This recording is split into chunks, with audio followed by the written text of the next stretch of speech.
Hi and welcome back. I am Dixie and this is it, the big making of and reveal video for my costume of Jo March from Little Women. This is a big collaboration project with Melissa from Hat to Hem as Meg, Marie from Historical Belle as Beth, and Elise from Well Dressed Historian as Amy. In my last video, I went over all of my research into Jo's character and the inspiration for my costume. Again, I'm aiming for an outfit Jo would have worn in the fall of 1867 or 1868 in New York City when she goes to sell her story to a new publisher. She's a young adult, out on her own, hoping to make a good impression, and is wearing her very best clothes. Maybe a dress that is new to her or paid for by the money that she earned selling her writing. You saw me make a hoop skirt a few months ago. That was for this outfit. I figured she'd be wearing one, although I wanted a smaller size, nothing too obnoxiously big. She's trying to look professional, not like she's going to a ball. I decided to work on the bodice first since I figured that'd be the most complicated part, but I didn't have a good pattern on hand and I was trying to be frugal about this and work with what I had. First, I found this dress from Patterns of Fashion 2 and thought that it had the perfect shape I was going for. I digitized the bodice pieces and tried to adjust it to match my own measurements. But when I made the mock-up, it was bad. So bad that I didn't even bother filming it or continuing with that pattern at all. But I will return to this book later. So I searched my stash and didn't find another bodice pattern that perfectly fit what I was going for, but I did find this design which is dated to 1871, which is later than I want, but I thought it would still work with some adjustments. I'm pretty sure someone gave me this pattern because I've never worked in that era before and I don't remember buying from this seller. So thank you to whoever gave it to me. To save the original cutting lines, I folded along the lines for my size and combined two side pattern pieces into one to make one big side back combo piece, as that's more common for the 1860s. Okay, first mock-up. Few things I'm noticing. One, I am going to have to pull this shoulder line down a little bit more, maybe add it like 3/4 of an inch. I also probably need more room in the waist. I will probably shorten it to like here. I'm getting a little pulling here, but I think that's because of the seam allowances aren't clipped. So this neckline is higher than it will be in the end. Waistlines in the mid-1860s start creeping higher up the torso. They're not Regency era high, but they're higher than the natural waist and produce a cute short torso and long skirt silhouette. I talked about my fabric in the last video, but again, this is a polyester, which is proven by a burn test, but it was the perfect color I wanted and I was on a deadline. As usual, I have some cotton muslin for a lining.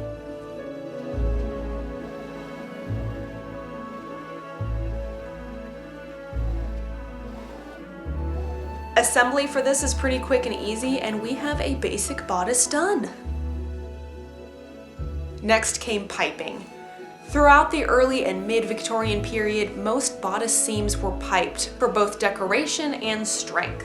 I cut strips of fabric from scraps, which I sewed together and used some cotton cord to layer inside. The piping gets inserted at the neckline and the armholes.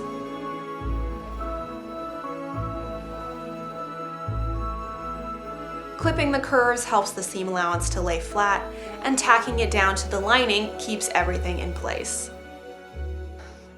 It is middle of September, and I've calculated that I have about 24 workable hours while my kid is at school till the end of this month to finish this bodice, which is my goal. So I want to get all of this done. So sleeves put in, buttons on, trimming, hooks and eyes, waistband. That's the idea. But I also have lots of other things I have to do during those 24 hours as well, like grocery shopping and cleaning and working. So let's see if we can get it all done. Next came the sleeves, which also have a muslin lining. These are two-piece sleeves. Since most sleeve caps are larger than the armhole, the top of the sleeve has to be carefully eased into place. Unfortunately, So I knew the second I tried inserting this sleeve that I would have this problem, but it's getting very gathered up here. And every time that I have a pattern for this style of dress, I always find that the cap is just too full. And I'm going to have to like lower it down and reset it, or else you just get all this bunching. I don't know why every single pattern that has off the shoulder sleeves does this to me. I don't know. Okay, time out. I do know why this happens to me. Although I only recently realized the problem. I have sloped shoulders. I know that I have sloped shoulders. I commonly adjust for it on most of my projects. Why did it take me this long to put two and two together? I have no idea. What this means is that the dropped shoulder line on this dress sits lower on me than the pattern intended. That means the sleeve cap is drafted taller to accommodate that higher shoulder, which I don't have. What I really ought to have done is to adjust the bodice shoulder angle line, which is easy to do on a modern pattern where the shoulder seam is right on top of the shoulder. But with a pattern like this, you've got to cut out a wedge in the middle of the shoulder, kind of like this. But it was a little late for that, so I just shaved off the top of the sleeve cap to make it smaller and fit better into the armhole. It's still not perfect, but it's much, much better. And you'll notice I did not bone this bodice. That's mainly because this bodice is so short, I figured I wouldn't need it. If the bodice length crossed over my waistline, I definitely need boning to keep the bodice from riding up. With the base bodice mostly assembled, I thought it'd be a good idea to tackle the skirt. In the 1830s through the early 1860s, skirts were made with rectangles that were cinched to the waist by careful pleating. With the invention of the cage crinoline, the fashionable skirt shape morphed from a round bell to an ellipse with more of the volume to the back of the skirt and a flatter front. The cut of the skirt changed with it so that by around 1867, skirts were gored all or almost the entire way around. My inspiration dress from Patterns of Fashion 2 has only a few pleats on the front skirt and the back with flat sides. I wanted to copy this style, so I did some measuring on the dress form, compared that to the skirt in the book, and cut similar panels. I started with the front and worked my way around to the back.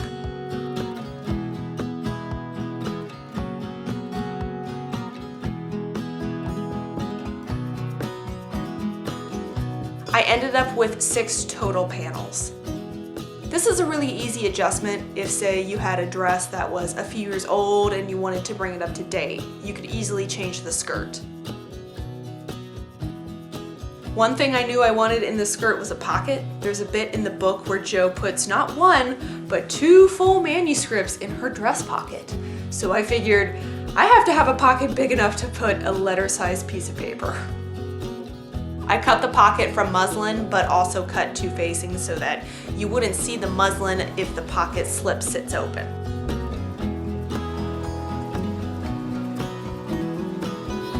From there, I sewed the skirt panels. One thing I tried to do was have at least 1 selvage edge on each seam line to add strength and to keep the seam from stretching out. I also had to add a placket for the skirt opening. With that inserted, I zigzagged the raw edges to clean everything up. Okay, new problem. The skirt is pretty much assembled, except I don't think that I can do the opening placket here because this pleat needs to be way too deep in order to fit. I think I'm going to move the placket to this one, which doesn't have a pleat. And then over here I have the pocket. I think the pocket works. I think the pocket's okay. Feeling a little frustrated with the skirt, I turned back to the bodice and began planning the trim.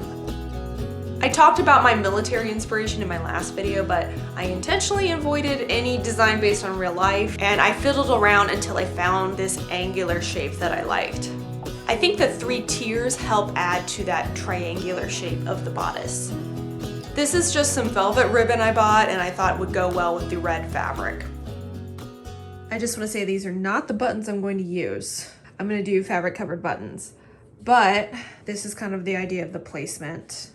I think it looks okay.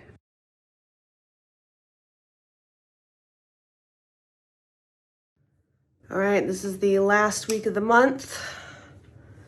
So that's something like 12 more hours left to finish at least the main assembly of this bodice. Let's get to work. For the cuffs, I used matching velvet ribbon that was a little thinner. I jumped around a lot during this portion of the construction. Here I prepped the bodice for adding a waistband. In the mid to late 1860s, bodices moved away from the pointed center waist to a straight across style. The waistband gets piped as well, and the band is sewn to the bodice.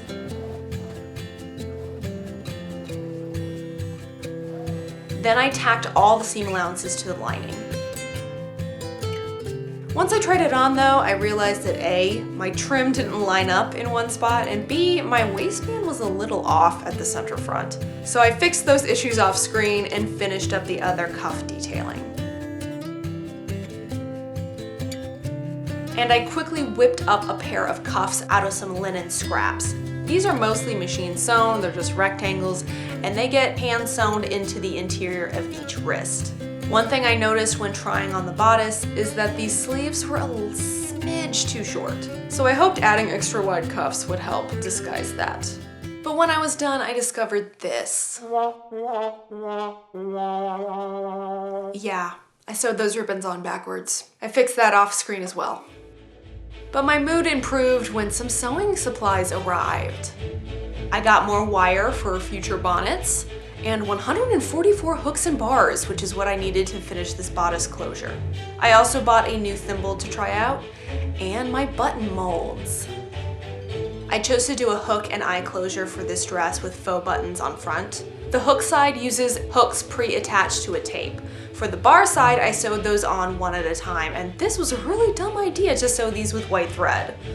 I don't know what I was thinking. I should have used red or black, but whatever. This is a different style of fabric covered button mold than I've used before. I find these really tricky to make, but after some trial and error, I managed to fix enough smoothly covered buttons for the front of the dress.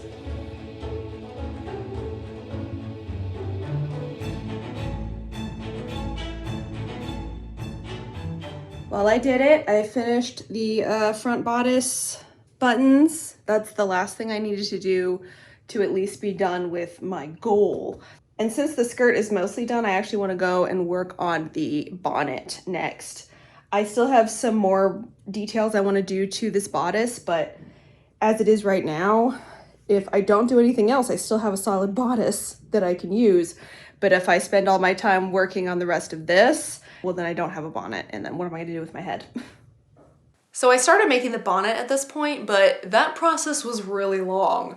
So I'm going to save that bit for a bonus video. So come back in a couple weeks to see how I made it, because I used some new techniques, and even though it's really small, it's deceptively complicated. Well, I have to stop sewing because I'm about to go on vacation, but I did do one real quick project. I made a new ironing board cover, and there's more padding in here, so it's nice and soft, and it's secure around the board. And this was my old one, which has multiple burn holes through it. So this was overdue. Very glad to have this done, finally. Well, are you ready for some obligatory vacation footage? Let's do this.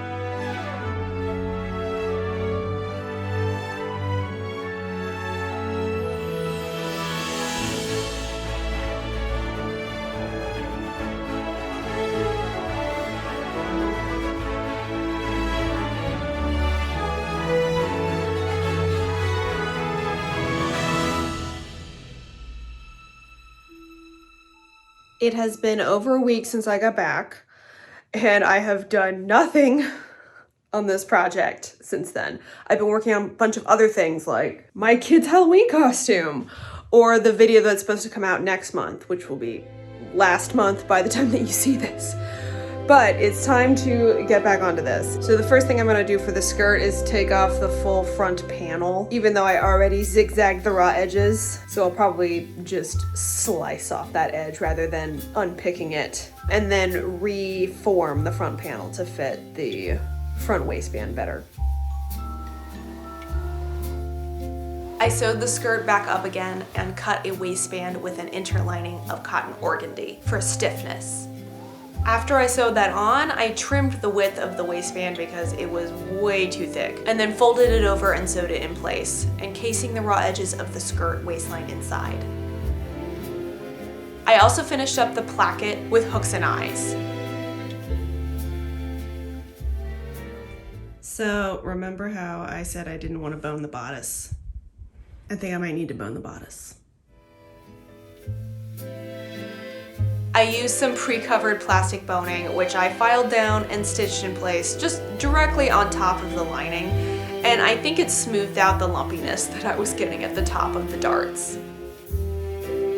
So I hemmed the skirt off screen, and I could have just been done with the dress, but okay, the skirt has a train. I wanted it to have a train.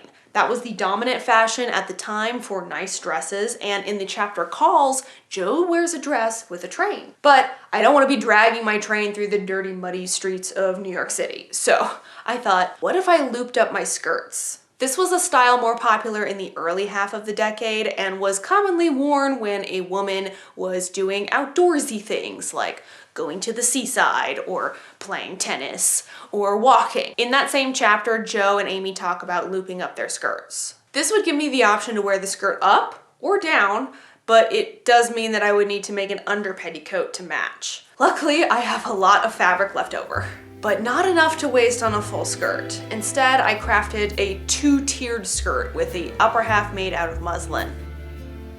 This process was roughly the same as making the outer skirt, but I pleated the back half at the waist. This part will be completely hidden by the overskirt.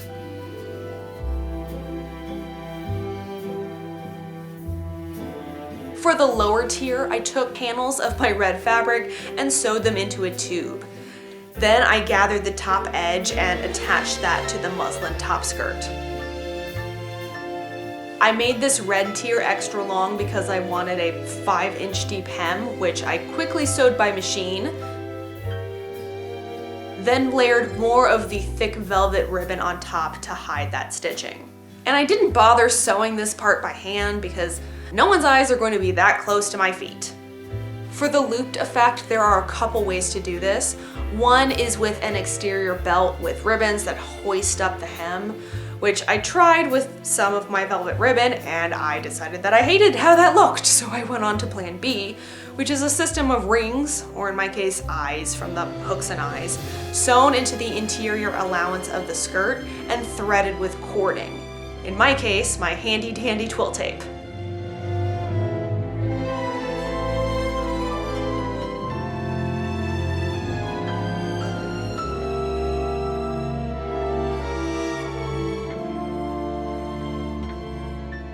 There are also hooks at the waist, and you pull up the cord until the skirt drapes how you want it to. And once again, I absolutely hated it. I think the problem is that the skirt is relatively narrow compared to the big rectangular paneled skirts from the early 1860s. There's just not enough volume to make those nice, graceful scallops. Maybe that's also why this style was less popular in the late 1860s and instead morphed into the more apron bustle style that will dominate the early 1870s. I decided to ditch this loop skirt idea. I wasn't happy with the final result, and yes, that means I wasted a lot of time making a whole extra garment that I didn't need, and I did unnecessary work for nothing, but sometimes you experiment and it doesn't work out. That's okay. And I wanted to show you this whole process, even the parts that were unsuccessful.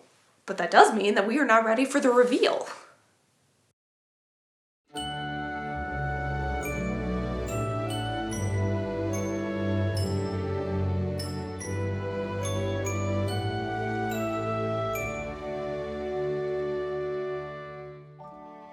This project exceeded all of my expectations. I was never a huge fan of the 1860s fashion in general, likely because it is so dominated in costuming spaces by the Civil War era that later 60s fashions often get ignored.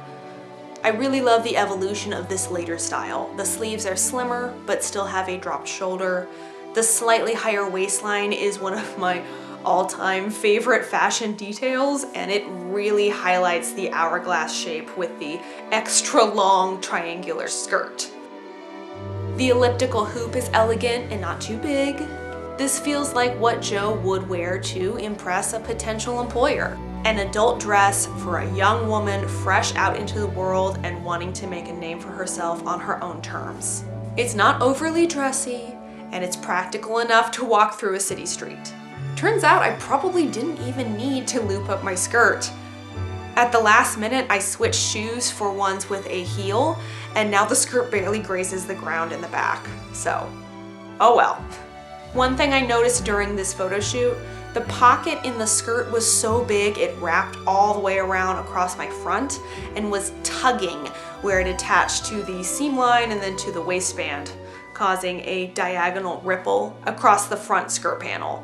I kept trying to smooth it out, but when I got home, I sliced the pocket apart from the waistline, so now it just kind of dangles freely inside, but at least it no longer pulls.